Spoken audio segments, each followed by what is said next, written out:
dans la parole. La Bible nous dit en Jean chapitre 8, verset 31, « Alors il dit aux Juifs qui avaient cru en lui, « Si vous demeurez dans ma parole, vous êtes vraiment mes disciples. » Et j'aime particulièrement le fait que Jésus ne demande pas juste d'être des disciples, il nous demande de vraiment demeurer dans sa parole. Demeurer dans la parole, c'est demeurer en Jésus-Christ. Le mot grec nous dit stéko, ok? Le mot demeurer qui veut dire rester ferme, persévérer, persister et se tenir debout. Et quand on examine la vie de Jésus, on se rend compte que c'est exactement ce qu'il a fait dans son ministère. Il est resté ferme quand les autres ont abandonné.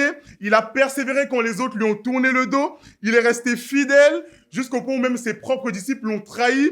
Et il était prêt à rester debout jusqu'au moment où on est en train de le fouetter, en fait. Ça, c'est l'image de Jésus-Christ. C'est le Seigneur que nous sommes en train de servir.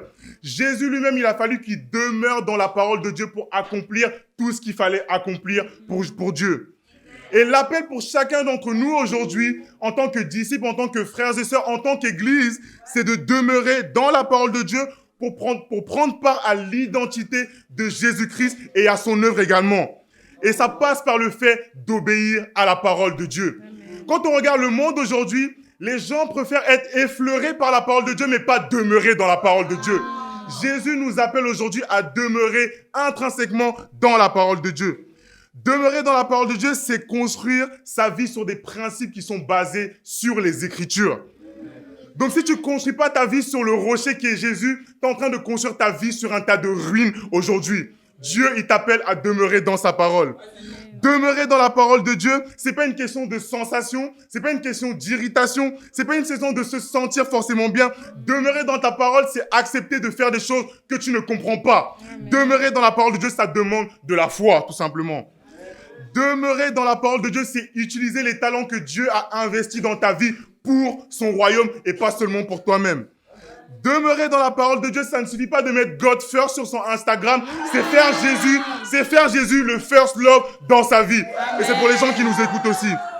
Demeurer dans la parole de Dieu, c'est avoir des convictions et savoir la foi dans les Écritures, même quand les moments sont difficiles. Jésus, il nous fait un rappel ici. Il est en train de dire, soyez vraiment mes disciples. Et honnêtement, je me suis posé la question, mais pourquoi soyez vraiment mes disciples? Vous savez, plus le temps passe, plus les années passent, plus les mois passent, on peut se contenter juste d'être des disciples. Jésus te demande de vraiment persévérer chaque jour pour être vraiment son disciple. Et c'est pas quelque chose que je suis en train de vous prêcher aujourd'hui, c'est mon propre défi aujourd'hui. Je dois demeurer dans la parole pour évoluer professionnellement. Je dois demeurer dans la parole pour améliorer mon niveau d'anglais. Je dois demeurer, amen. Je dois demeurer dans la parole pour être le plus proche de Dieu possible et pour être utile entre ses mains véritablement. L'atelier d'hiver, c'est un moment où tu dois demeurer davantage en Jésus-Christ, où tu dois être ressourcé dans la parole de Dieu. Et c'est le moment également de passer du temps avec les frères et sœurs, d'être là dans la vie des uns des autres. Et ne pas être égoïste, tout simplement. Cette année 2023, tu dois davantage demeurer pour accomplir ce que tu n'as pas pu accomplir en 2022.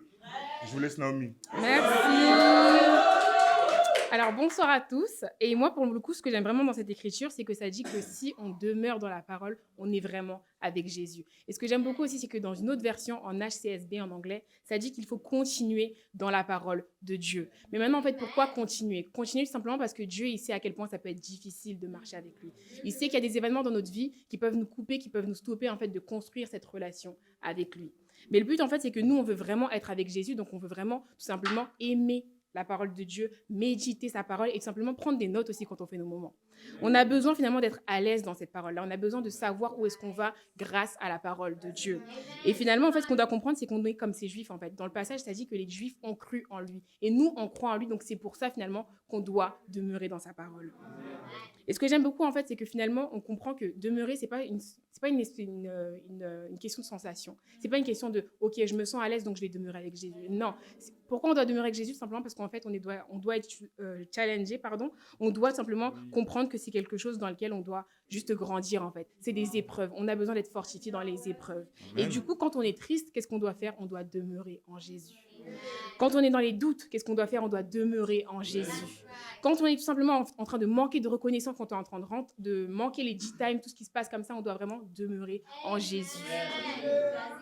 Cette année, on doit vraiment pousser en fait nos limites. On doit vraiment repousser nos limites à l'extrême. On doit comprendre à quel point c'est une question de vie ou de mort en fait. Le fait de demeurer en Jésus, c'est pas quelque chose qui doit vraiment nous challenger. On doit vraiment faire ça naturellement en fait, parce qu'on a des gens à sauver, on a des femmes à sauver.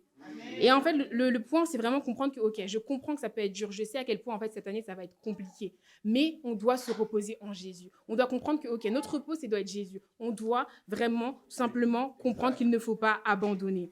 Parce que, tout simplement, après toutes ces épreuves-là, après tout ce que je viens de citer, ce qui nous attend, c'est la gloire, en fait. C'est le fait d'être béni. Et le but, en fait, c'est que vraiment, au verset 12, ça dit qu'on doit marcher dans la lumière. Et la lumière, c'est Jésus. Donc, si on est avec Jésus, on est lumineuse, on est lumineux. Et je parle pour tout le monde. Et tout simplement aussi pour les personnes qui vont être baptisées bientôt, la lumière arrive. Amen. La lumière, la lumière arrive. La lumière arrive, mais aussi la liberté, en fait. Amen. Wouh! La lumière arrive, mais aussi la liberté, parce qu'on sait très bien que notre liberté, elle se trouve en Jésus-Christ. Et ce que j'aime beaucoup aussi, c'est que finalement, c'est le passage de la femme adultère. Et la femme adultère, c'est une personne qui avait tout simplement beaucoup de péchés. Elle avait beaucoup de difficultés dans le passé. Mais elle n'a pas juste choisi de regarder à son passé. Elle s'est dit, OK, il y a Jésus devant moi, il faut que je sois focalisée sur lui, il faut que je le suive, parce que tout simplement, c'est la vérité. Donc pour les sœurs aussi, c'est vraiment de comprendre que notre passé ne doit pas être une excuse pour partager notre foi. Amen. Notre passé ne doit pas être une excuse pour tout simplement ne pas venir aux réunions du culte, ne pas venir au disque, ne pas venir dans nos moments de formation. Vas-y. On n'a pas une question de sensation, encore une fois. On doit comprendre que notre passé, c'est vraiment notre témoignage. On doit utiliser ce témoignage-là pour sauver des femmes, en fait.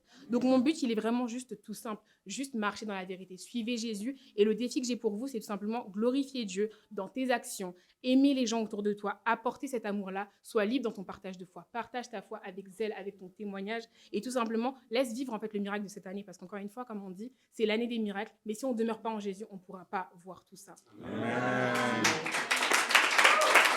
Amen. On doit demeurer dans la parole pour se rappeler de ce que Jésus-Christ a fait véritablement dans notre vie. Rappelez-vous de ce que vous étiez avant être baptisé. Amen. J'ai un simple défi pour vous, faire une liste de choses que vous n'avez pas pu accomplir en 2022 et prier, demeurer dans la parole de Dieu pour réaliser ses rêves en 2023. C'était tout pour notre message. Merci.